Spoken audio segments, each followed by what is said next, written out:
Hey, hey, hey.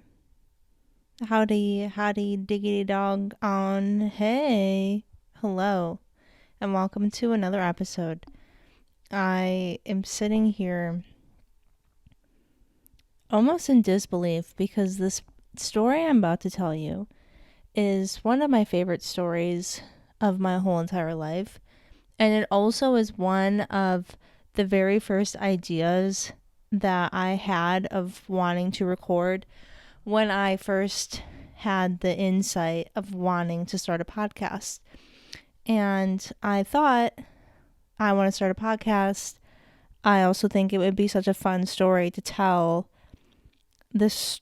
It would be a fun story to tell the story of when John and I first met. And today is November 1st, 2022. And tomorrow is November 2nd, 2022. And tomorrow is the 10-year anniversary of us ever having met and exchanged words. Woo! Yeah! Woohoo! Yee! For context, I'm 27. So naturally, 10 years ago, we were 17. The both of us. Because we're only like 3 months apart in age. And this story is one of my favorite stories. It's a story that has multiple components to it. There is a shortened version of that I tell whenever I get asked how we've met, which it's not something I commonly am asked, but the shortened version is that we met at a football game. And you could just turn the podcast off right now and move on with your day. But we met at a football game, but there's so much context before, during, and after that just make it like the most fun, juiciest story of all time. Like how the pieces of the puzzle just came on all together. And that is what I'm really excited to share with you guys today. So I have been looking forward to recording this story for years on end now. It's been at least 2 years that I have had the foresight that I wanted to tell this story on this podcast. But I have been thinking heavily about it since the summer. And I was thinking, no, I'm going to wait until it's November. Potentially was going to wait till December when it's the anniversary of us being boyfriend and girlfriend. But here we are, and it's happening. And I feel nervous about it because I'm like, what if I don't do the story justice, or what if I leave things out, or like there is some best way for me to tell this story and I only get one shot to do it. And I don't know, all that pressure. Nonsense. What comes out will be great. But because I have been in preparation for this, what I've been doing, I don't know, last 24 hours, really putting myself in the high school state of mind. So last night I was hanging out with John and I was like, what is something that we used to eat a lot in high school to kind of like run it back? And we went back and forth, and I feel like we said Five Guys, Potbellies, and he said Culver's, but I don't know. That must have been his other girlfriend because I don't really feel like we went to Culver's that much. But I do specifically remember one of the first dates we ever went on. There is this,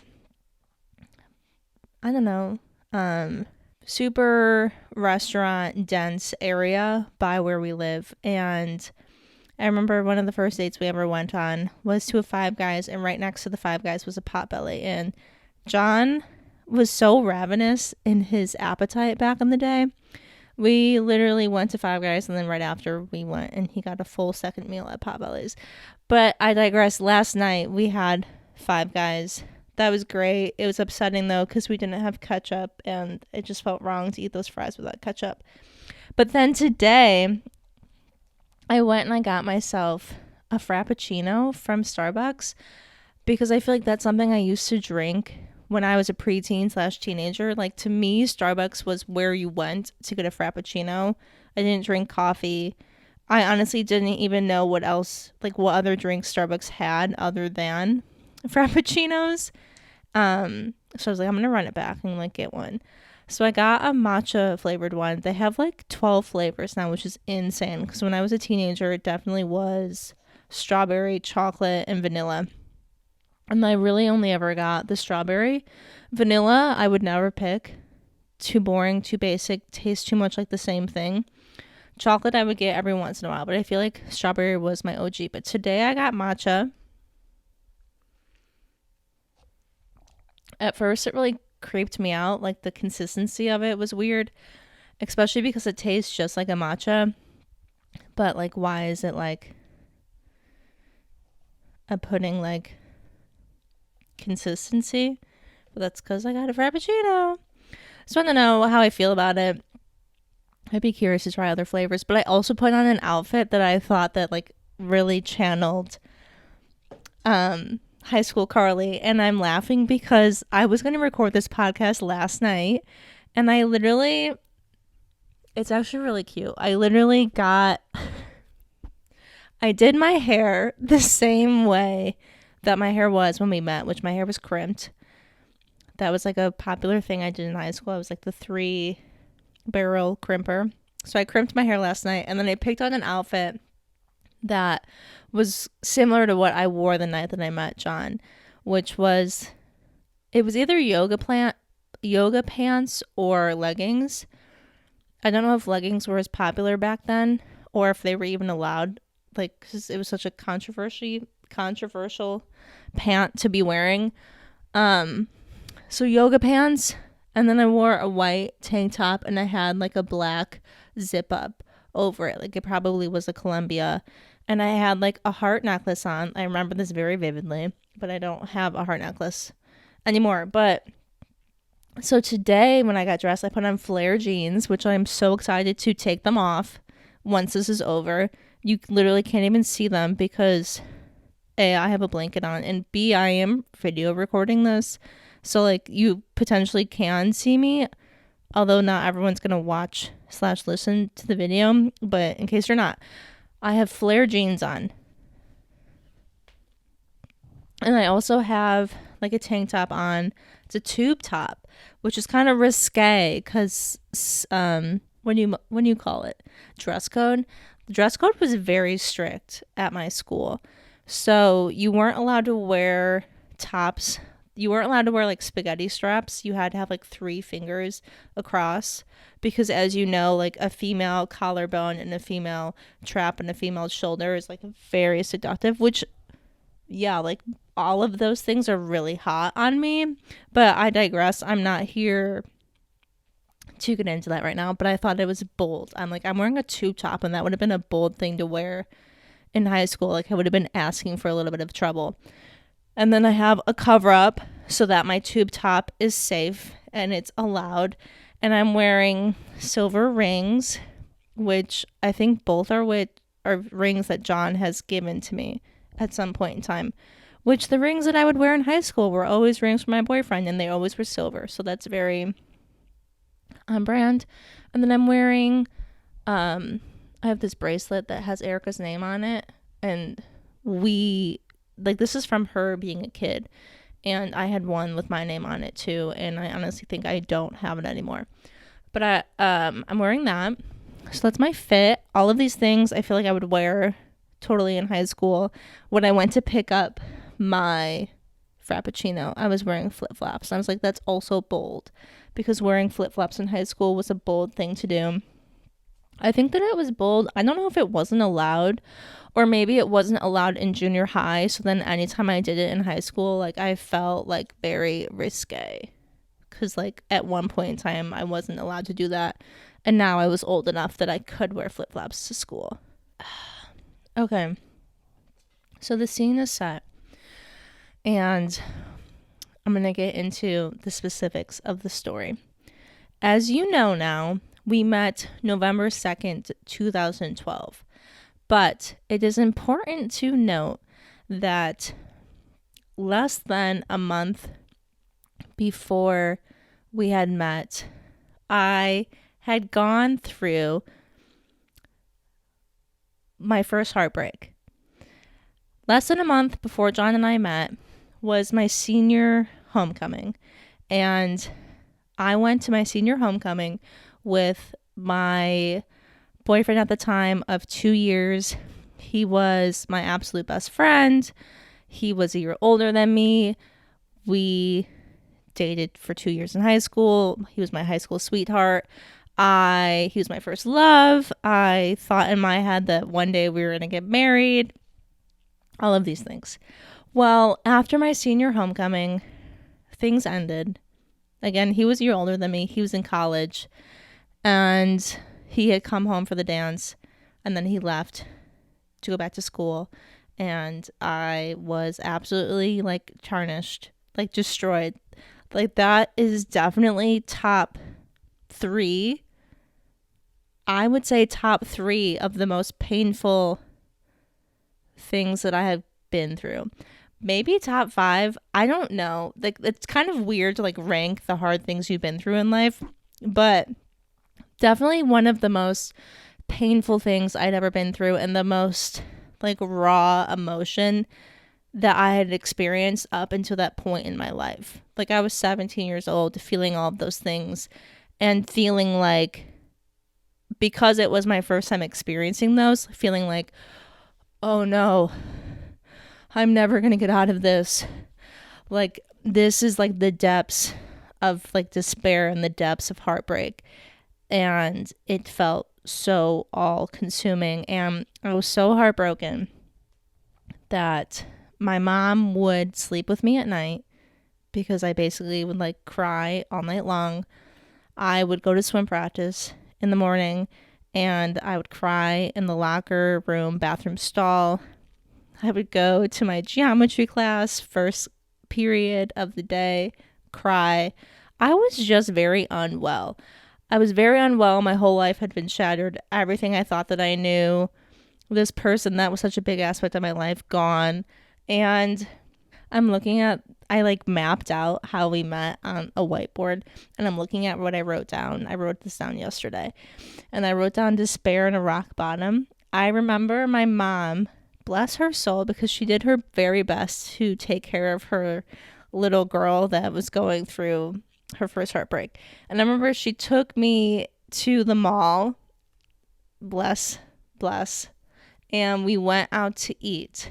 And I remember like it was like lunchtime, and I just thought it was funny because I remember being at that restaurant with my mom and feeling so empty and feeling like no one around me knows like how upset I am on the inside. Like, all these strangers around me have no idea that like I just feel so numb and broken on the inside, and this is never going to end. And we were at a rock bottom. So that basically was my rock bottom, at a rock bottom. So that happened, and I basically swore off boys. I swore off dating. I was like, I'm not dating again. This person happened to be someone that I had lost my virginity to, and I swore off. I was like, I'm never having sex again until I'm married. Like, I'm waiting. I'm waiting until I'm married to have sex. Like, that was where I was at mentally. No dating, no sex until I get married. Well, I'm quite proud of myself because I had all that despair. And when I think back, there definitely was this transition period of despair into like finding my confidence and like finding my own stride and finding my own pace and finding my own passions and finding my own friendships. Like, I was like, okay, well, this happened and like I'm just gonna figure it out. And I remember like I did a lot of cooking.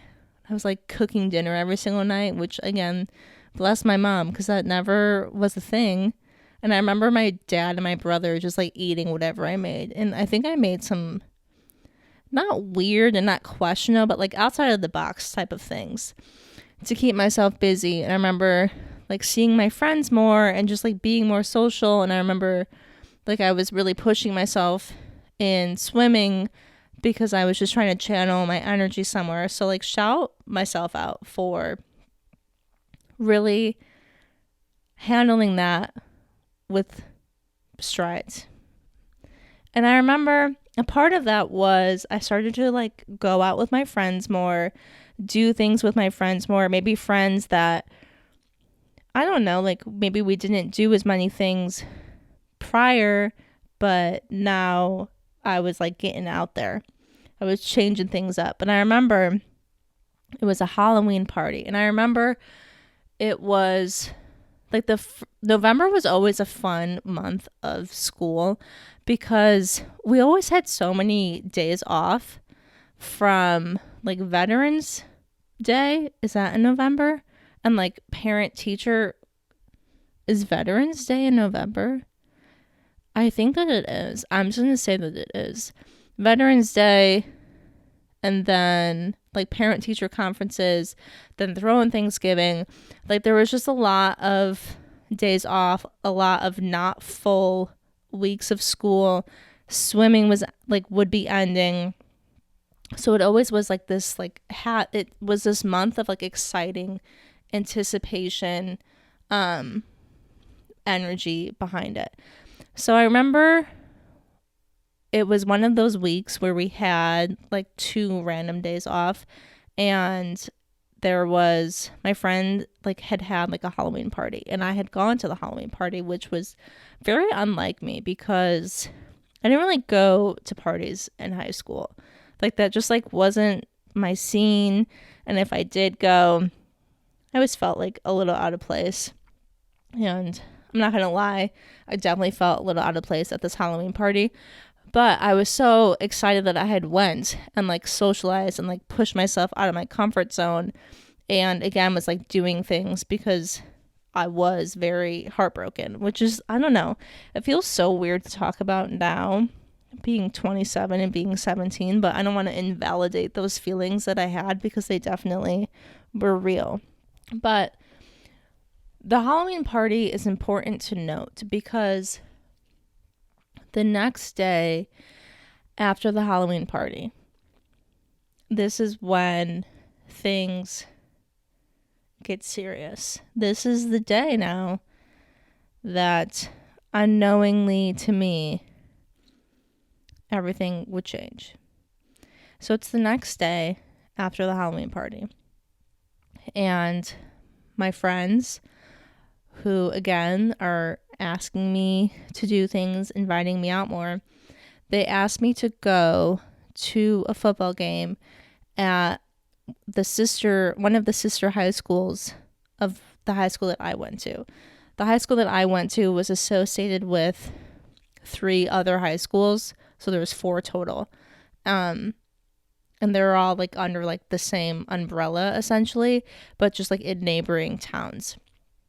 So it wasn't uncommon to go do things at another high school, but you weren't necessarily associated with the people at these other high schools. So I was invited to go to a football game at a sister high school.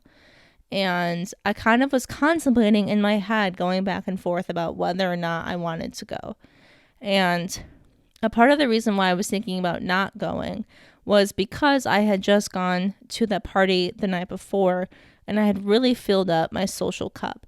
So there was a big part of me that was contemplating not going because I feel like I had socialized enough and that I wanted to kind of have a chill night. And I felt really good about myself, felt really proud of the strides I was making, felt really proud of how I was choosing and like having the autonomy to choose like what I wanted to do, especially after being in a 2-year relationship. And now it's like, okay, well, I'm only really considering myself now. And I remember I was laying in bed and I can vividly picture the way that my room was set up too. Like I always would rearrange my room as a kid. Like that was something that really gave me a lot of joy. And it was like something I did on the regular, which makes me laugh because I feel like this is something that I definitely shared with Erica. And I don't know if you've ever seen the meme, but it's like we would rearrange our rooms and then be so excited to like show our parents. I'd be like, Mom, like come look at my room now. Like come look at what I just did to my room. But I remember my room my bed was like on an angle. It was like coming out from the corner of the wall. I think I had like a full size bed, and it had like a wooden like head frame, and like I think it like had like a foot one too. Is that called a foot frame? I don't know.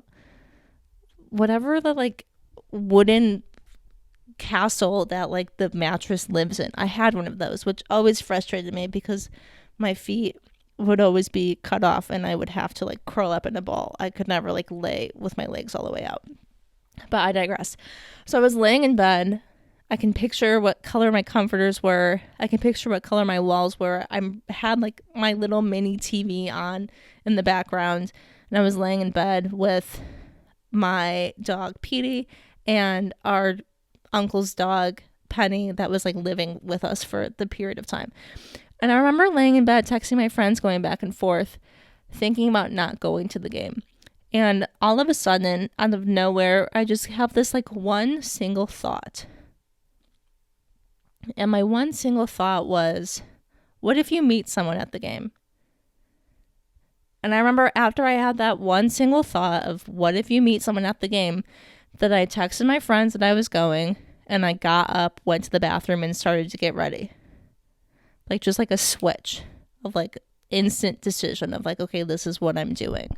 Next memory I have, I'm in the parking lot of the high school. I had driven our 1996, I always get the year wrong, Honda Civic up to the school, 2-door, subwoofers, always felt on top of the world driving that thing. I remember pulling up, parking, and the parking lot was damn full because it was a series game, a sectionals game. I don't know. Like this team went off to state that year, I believe. They might have even won state. I don't know. I should double check with that. But it was like a big playoff game. So there was a lot of kids there, a lot of parents there, just a lot of people there in general. And it was against another neighboring school. Like it was kind of like I would say a big rivalry, but I don't know. Maybe I'm speaking out of my ass. So I go there and I meet up with my friends and I'm enjoying myself. And we're like hanging out in the stands. I meet up with my cousin who happens to go to this school. She goes to the school in the town over. So I meet up with her and we're just enjoying ourselves, watching the game, having a good old time. And then I call my ex-boyfriend. And the despair ensues. And I don't know why I was texting him. I don't know why I was calling him, but he was on my mind and I needed to have a breakdown moment. And I needed to let him know all of the feelings that I was having. And I take this phone call and I go to one of the field goals at the one end of the court, stadium, field, at one end of the field, like up against the fence. And I remember like that was like where I could go. That was like kind of out of the lights, kind of away from people, and basically just have a meltdown. I remember like I'm sitting in the grass, like picking the grass, staring at the fence, on the phone with him, calling, crying, begging. Not my proudest moment. Like I don't feel great about how I reacted. But again, teenage girl, a lot of emotions, unsure of how to handle herself.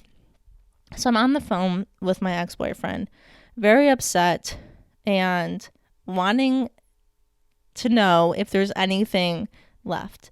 Like if there's any other chance to reconcile. I don't really even know what my goal was. I think I was just feeling the feels and I just put it all out on him. And I remember that while this was happening, a teacher came up and like asked me like if I was like doing okay or whatever. And I don't know what I said to them to make them go away, because it was very obvious that I was not doing okay. And again, 17 years old, a child crying ballistically at a football game in the grass by herself. But the teacher went away. Like, she left me. Like, she didn't like try to like stop me. She just let me like carry on my merry way. But I remember the phone call starts to go in circles, and I'm recognizing that there's really not much else I can say. There's not really much else I can ask for. Like, I'm starting to just feel bad for him at this point, that like he's trying to just enjoy his Friday night out at school in college, and here I am bugging him down. But I remember it's coming to the end of the conversation, and I say to him, so this is my last call, this is my last resort, this is my last, like, the last thing I have to give, and it's kind of my last way of gauging if things with him are really over. And I say to him, would you care if I met someone else? Like, I'm testing him. I'm saying, like, I'm asking him, like, okay, like, if you're done, then like I'm allowed to date someone else, right? And I don't know what he said, but like something along the lines of no. Like, no, he wouldn't care if I were to be with someone else. And I'm like, okay, goodbye. That's it. Sayonara. Phone call ends. I walk back to my friends. I don't even know if I tell them what happened. And I should ask my cousin if she remembers. Or if she's like, I should ask her what her memories are of this night.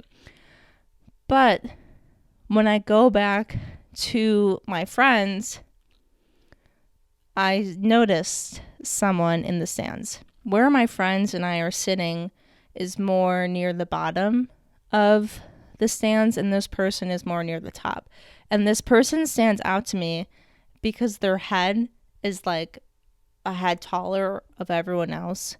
So this person's very tall. And honestly, I don't know if I even register how tall that they are. It's just because they were tall, that's why they stood out to me.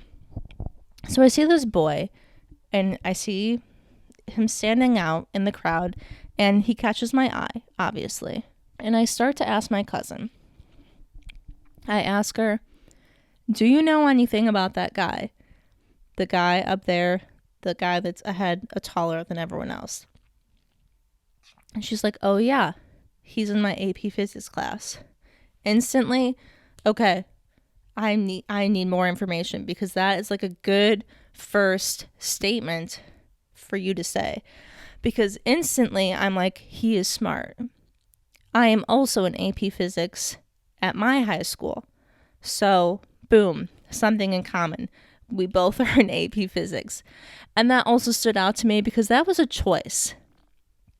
That was a choice to be in senior year of high school. Like, I think, maybe I'm misremembering, but like senior year of high school, you kind of got to pick which science class that you wanted to be in, because we did biology first year, chemistry second, physics third year, and I carried on into AP physics my fourth year because I loved physics. So like it was just like, that was like a big heavy hitter as like the first piece of information to know about this man, this boy, was that he was in her AP physics class. And I was like, cool. Like, what else do you know about him? Is he seeing anyone right now? Does he have a girlfriend? And my cousin tells me she doesn't know. Like, he might. Like, in her eyes, he kind of talks to a lot of girls. And I'm like, okay, interesting. But you're saying not yes. You're saying not yes. Not yes, he has a girlfriend. So things are open. Okay, noted. And then I ask her maybe more information about him, and I LOL because something she had told me was that he was a pothead, that he was like a smoker. And I was like, that's kind of like not like what I would maybe be going for as a 17-year-old in high school, that like, I don't know, like whatever. probably have a lot of stereotypes around is like what someone like that would be, which LOL now, because okay, spoiler alert, that wasn't true. Like that wasn't a true fact about him, but also LOL now because it's been 10 years and John and I started to consume the devil's lettuce, the marijuana together, like once we turned 26. So that's just funny that that's a part of our, it's a part of like our inception. And then like later on it became something that we partook in together. And I almost like didn't even want to talk to him because of it to begin with. So she tells me all of these things about this boy. I'm intrigued. I like what I see. I like what I hear for the most part. I'm feeling fiery passion towards my own forward movement in life. And I don't even know like what the hell bit me that made me do what I was about to do, or why I was so like, why was I so motivated to do this? Why did I have the initial insight to begin with that like, hey, I could meet someone here when I didn't even want to date anyone, and I was just like swearing myself off until marriage in like 6 years at that time. I'm 27. I'm still not married. I'm still saving myself. But I just decide at some point, I'm like, okay, well, I'm going to go ask him for his number. I'm going to go ask this boy for his number. And I remember thinking, like, this was a very, like, vivid memory for me, was thinking, okay, all I need is 20 seconds of insane courage. And if he says no, I will never see him again. And that was enough for me to go up to him and ask him for his phone number. And I'm just going to tell you it all, okay? I remember that I had zipped down my jacket a little bit so that like you could see like a little bit of my cleavage. So I zipped down my jacket, so like the top of my tank top showing, and I just start walking up these stairs to the top of the bleacher. And I just walk directly up to this man boy. And I say to him, hey, I have been thinking of a reason to talk to you all night long. I haven't thought of a reason yet, but can I have your number so I can call you when I do? And John says, yeah. I hand him my phone. He punches in his number. I take note of his fingers. Like, his hands are freaking massive. Like the biggest hands I've ever seen in my life. He gives me back my phone. I say thanks, and I walk away. Like, I don't think anything else was exchanged. Like, maybe I even said something about his hands, but he doesn't really remember much either, because John's quite a shy man. Quite a shy boy.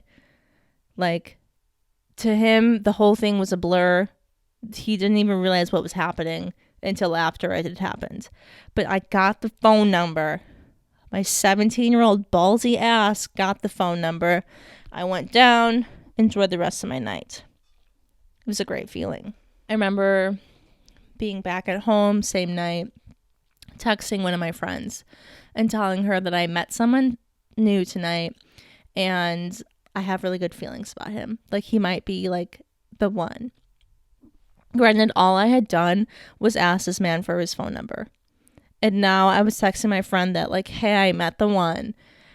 And my friends that are kind of tired of my bullshit because I have just been like an emotional hot mess for less than the last month.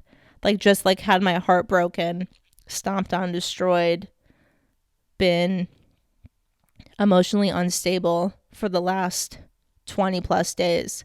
And now here I am saying that I met the one. Like, I'm pretty sure she was like, yeah, right, okay. Like, and that was it. I remember feeling so smug with myself.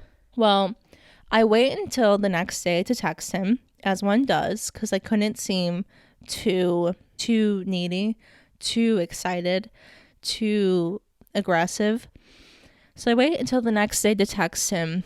And I text him, I don't remember what I say, but it was more than just a single word, because I kind of remember texting him and it just turning green. And I get nothing. Like, no response that night, no response the next day. And I'm just like, okay, like, that's a little weird, but okay. And carrying on, a few days have gone by. I don't know if I'm still talking to my cousin about this, but even though he didn't respond, he's still in my mind. Like, I haven't forgotten. I'm not giving up. And I remember during this period of time that I hung out a lot with my cousin, and I started to hang out with her and her friends. And her and her friends were familiar, had relations, saw John at school. Like, they went to the same school as him. And I remember I would bring it up basically during every hangout. Like, I would talk about him. It would always be on my mind. And I was trying to figure out, like, what I could do to get this boy's attention even more, because clearly the phone thing hadn't worked out. And I remember, like, trying to pick my male friends' brains as to, like, what I can do to get this man's attention, or, like, maybe, like, why do you think he hasn't texted me back, type of thing. And I remember, like, asking them, I'm like, can you say something in school? Like, is there some way that you can, like, bring it up? Like, bring me up? Like, I don't know, like, just anything. Like, I wanted someone to help me to, like, figure out how to get this man's attention and, like, to get more into contact with him, because clearly the phone thing didn't work. And by now it's been, like, a week, maybe, like, a week and a half. I'm going to say, like, a week, because I do try to text him again and it still goes green. My friends don't say anything to him. Like, I think that they just think that it's weird and it makes them uncomfortable, and they just don't put themselves in that situation, which is fine. I still don't give up. 2 texts, they're green. Friends won't be my wing woman? Okay, I'll figure it out myself. Twitter. This is where Twitter comes in. And I think Twitter is also the reason as to why I never gave up hope. Because at some point in time, we started to follow each other on Twitter. So he wasn't responding to my text, but I shot him a follow. He shot me a follow. I'm like, okay. Like, I know that, like, there's something there. I know there's some type of possibility. I'm going to add too, his Twitter picture had him with another girl. So I'm thinking, well, like, I don't know. Maybe he is with someone. Who is to say? Well, let's run it back to AP Physics. Let's run it back to AP Physics, because AP Physics is what I know we have in common. And I think that that said a lot about someone at that time. So I was trying to think, okay, how can I get this man's attention? He's on my Twitter. We're both in AP Physics. I tweet, let's measure the coefficient of friction between me and you. That was my tweet. Let's measure the coefficient of friction between me and you. Now I'm, like, second guessing, like, is coefficient even a word? It has to be. That was an AP Physics term. Those were some AP Physics lines. That was a banger. I was flirting with him through AP Physics. This man shoots it a fave. He hearts it. He gives it a little like. I'm like, this man, boy, won't text me back. My friends won't talk to him for me. We follow each other on Twitter. He shoots me a fave, but he won't talk to me. What the heck? Like, I still know, like, there's something there. Finally, thank God, he DMs me on Twitter. At this point, it's been at least 2 weeks. But he DMs me and he says, hey, is my phone number just going to sit in your phone, or were you ever going to text me? And at that point in time, we realize he gave me the wrong phone number. His phone number ends in a 1, and he accidentally hit a 2. He accidentally put a 2 with his big fingers. Which was like the first thing that I noticed about him when I was up close and personal. He gave me the wrong number. We figured it out, and from that point on, exchanged proper phone numbers, and we just immediately started talking basically every single night until 2, 3, 4 a.m. And that was me waking up at 5 to go do my sport at school, and then go to school, and then do my sport again after school, and then come home and talk to him all night again, and then do it again. Like, I think about that, I'm like, I was running on fumes. But I was so captivated by this person. Like, we had so much to talk about, and I don't know. Like, how bizarre that that's my real life, and that happened. And now, literally 10 years later, all because of that, I'm laying in a bed. Like, this is his side of the bed. Or one of our 2 cats is here. It's bonkers. I'm trying to see. Like, that's all I wrote. Okay, bonus tidbits. I put some bonus tidbits. So this was the end of November 2012. We were both 17. We hit it off. As soon as we started like actually sharing contact and like having the proper contact, we were infatuated with one another. And it's funny because the first time he ever came to my house, I told my parents that my friend was coming over to help me with my physics homework, which was a lie. But it's also funny to just think about how much physics, for some reason, was a part of our love story. But some bonus tidbits for you. John played basketball, and in junior high, I was the basketball manager. I was following the footsteps of my sister, who was the basketball manager when she was in junior high, and I was like, okay, I'm going to do that too. And basically the basketball manager helped with like equipment and helped with taking stats during the games. So I would go to all of the 7th and 8th grade basketball games, and that's very interesting to me because how many times were John and I in the same gymnasium and obviously had no idea. Furthermore, because he went to a sistering town, so like my school would play against his school and his school would play against my school. I digress. Also, we met our senior year. Well, junior year, I wanted to go on the spring break trip that the foreign language department always went on. Like every year in high school, the foreign language department would go on a different spring break trip. And my junior year, they went on one to Ecuador, to the Galapagos Islands. And like sometimes it was in Europe, and sometimes it was more like the Europe ones like weren't as fascinating to me as a high schooler. Going to the Galapagos was like right on my alley. I'm like, oh, I get to be somewhere tropical. I get to look at turtles. Like, this is my jam. I wanted to go, brought it up to my parents. It wasn't going to happen. Like, it just like wasn't in the cards that like they were going to be able to send me on the spring break trip. So that was like a pipe dream. But guess who was on that spring break trip? John was on that spring break trip. So had I had gone my junior year, I would have met him. But I also was in a relationship at that time. So it's not like it, well, who's to say? But I'm like, the stars weren't aligned until they were. They weren't aligned until they were.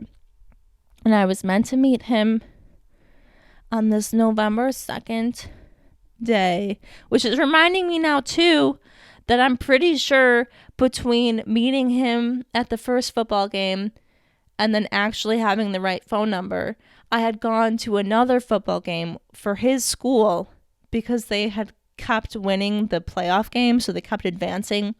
I remember I went to a football game as another excuse, another chance to talk to him, and it just didn't happen.